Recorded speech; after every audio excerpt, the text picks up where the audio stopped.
Months later, I was watching the premiere of American Idol with a room full of my friends, and I couldn't wait for them to hear the wonderful things that Simon Cowell said about me, and then it happened. My worst fear came true. I watched in horror as Simon Cowell did indeed make comments about my weight, y'all, but he made them after I left the room. So I found out with all of you guys and 30 million of my closest friends all the horrible things that he said about me, and I was destroyed. But how many of you guys believe that God speaks?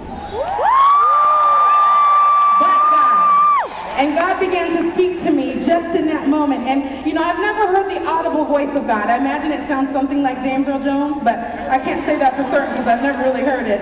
But he did begin to speak to me through my friends as they gathered around me and they started to pray for me. And they prayed several things. They prayed, first of all, that God would have mercy on Simon Cowell because you do not mess with one of God's children.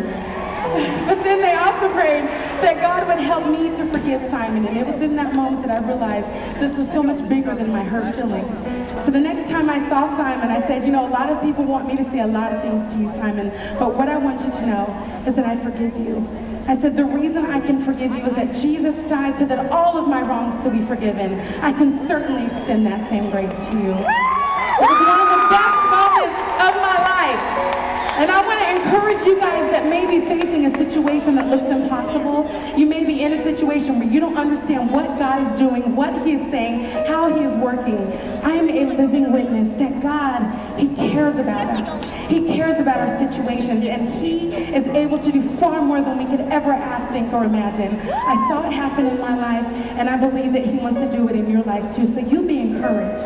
Do you guys believe that tonight?